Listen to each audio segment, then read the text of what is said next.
ሰላም ሰላም እንዴት ናችሁ?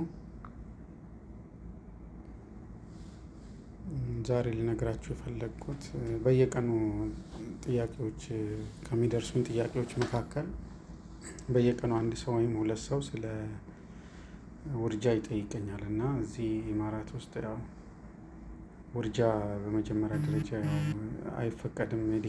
በሜዲካል እናትየውን ለአደጋ የሚጥል ከሆነ ወይ ደግሞ ልጁ በጣም በአልትራሳውንድ ታይቶ ከፍተኛ ምንም ነገር ቢወጣም ምንም አይነት የመኖር ቻንሱ በጣም ዝቅተኛ ከሆነ ከፍተኛ የሆነ ደግሞ ችግር ካለበት ነው እንደዚህ አይነት ምክንያቶች ነው ውርጃ የሚፈቀደው። እና ይሄ ግን በጣም ብዙ ችግር ነው፣ የብዙ ሰዎች ችግር ነው። ሰው ያው በአሁን ሰዓት ትንሽ ተለማምዶታል እና እንደ ቀላል እያየው ስላለ ነው በዚህ ቶፒክ ላይ ማውራት የፈለግኩት።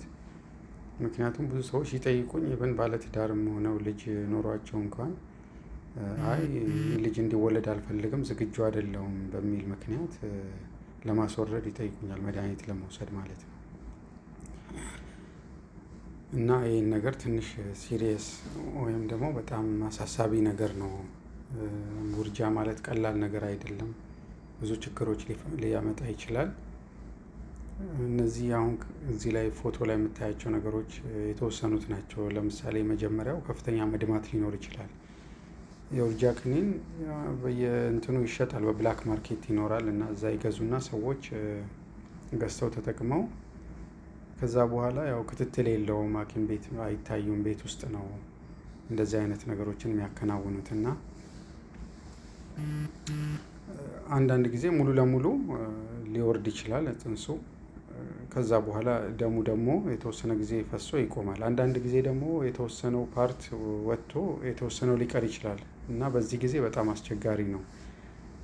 የተወሰነ ነገር ከቀረ ማህፀን ላይ በጣም ከፍተኛ መድማት ያስከስታል እና ይህም ደግሞ ለወራት ሊፈስ ይችላል። እና ይሄ ደም መፍሰሱ ለረጅም ጊዜ ከቆየ ወይም ካልተጠረገ ሄዶ ሐኪም ቤት ሄዶ ሴፍ በሆነ መልኩ ካልተጠረገ ከፍተኛ ደም መፍሰስ ያጋጥማል እና ይህም ደግሞ ረጅም ጊዜ እየፈሰሰ ለወራት እየፈሰሰ ሲቀጥል ከፍተኛ የደም ማነስ፣ የሰው ደም እስከ ማስፈለግ ድረስ ሊያደርስ ይችላል እና ቀላል ነገር አይደለም። ይሄ በጣም ከባድ ችግር ነው።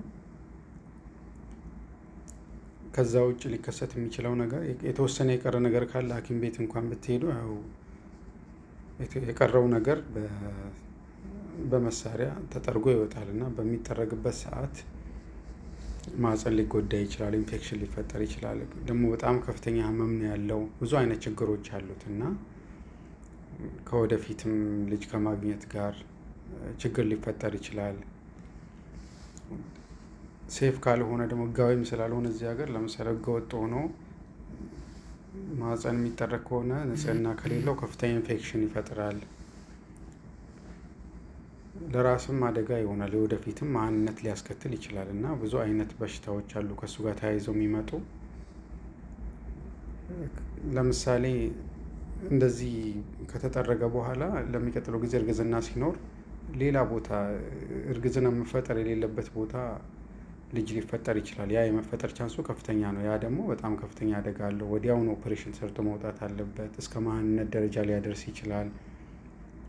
ብዙ አይነት ችግሮች ሊኖሩ ይችላሉ እና የወር አበባ መዛባት ሊፈጠር ይችላል። ብዙ ኢንፌክሽኖች መሃንነት ድረስ ሊያደርስ ይችላል እና ሳይኮሎጂካሊም ያው ከሃይማኖትም አንፃር ካያችሁት ያው በሁሉም ሃይማኖት በእስልምናም በክርስትናም በፕሮቴስታንትም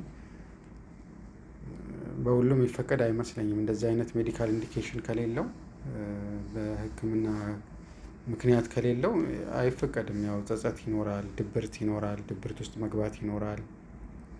ብቻ ብዙ አይነት ችግሮች አሉት እና ቀለል አድርገን የምናይበትን መነጽር